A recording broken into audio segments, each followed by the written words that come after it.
Big Guy, aka BGY11, from the Bigguy and Rusty show.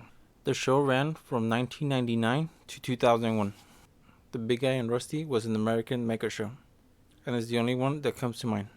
It seems like the show takes place in an alternate timeline to ours. Other than the monster attacks, the main difference between their timeline and ours is that everything looks like it's made in the 1950s. The height is about 20 feet, or 6 meters. The big guy was piloted by Lieutenant Dwayne Hunter, not to be confused with Rick Hunter, his anime cousin. Dwayne was voiced by James Matthew Hanks, who made the character come alive. In the show, they explained that Big Guy was supposed to be a robot. They even built an onboard AI, but because the AI did not work properly, the robot was gutted and a cockpit was installed, and it's more of a tank than a robot. The AI was too buggy and undependable. The only part of the original AI was the AI computer, which was never removed. They didn't remove it for plot purposes later, in a later episode. The robot was commissioned by the US military as a way to fight large threats, domestic, abroad, and in space. The robot was made by Quark Industries, currently being ran by Dr. Axel Donovan. The only robot that did work properly that was made by Quarks was Rusty the Boy Robot, the replacement of the big guy, and 3 robots that did not function properly. The AI was buggy for them too. They were called Big Guy's cousins because they resemble the big guy. They're mostly there for comedic effect, except for ones where they actually turn out to be useful. The big guy is maintained by a pit crew that are sworn to secrecy. No one must know about the failure. The creators of the big guy was embarrassed that a robot could not be produced, so they lied to the world and said the big guy was actually a robot, but it was just a fancy tank. The big guy's arsenals are hidden in the big guy. The arms is where he keeps his signature weapons, exposed by opening the arms and revealing 2 machine guns on each arm. The big guy fights aliens that resemble squids, are nicknamed the calamari. He also faces a group of bandits that steal technology and make mechs. The big guy and the pit crew live on an aircraft carrier called the Dark Horse, because that's the name of the publisher that published the Big Guy and Rusty comic book. The artwork was by Jeff Darrow.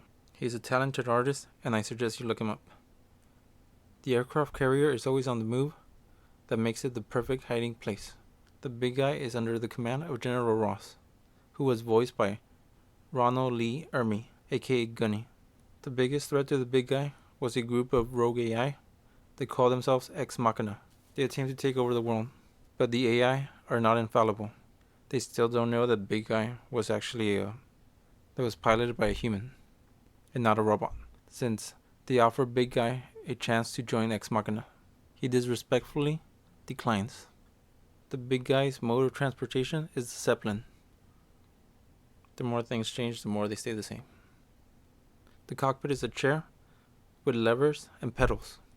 When Big Guy fires his signature weapons, they sound like fireworks instead of bullets, because he's so American. His bullets sound like fireworks.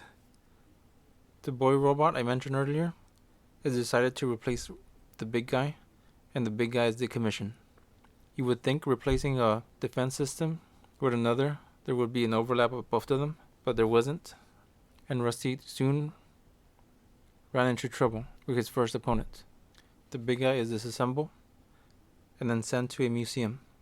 The crew, realizing the robot was out of his league, they decided to reassemble the big guy.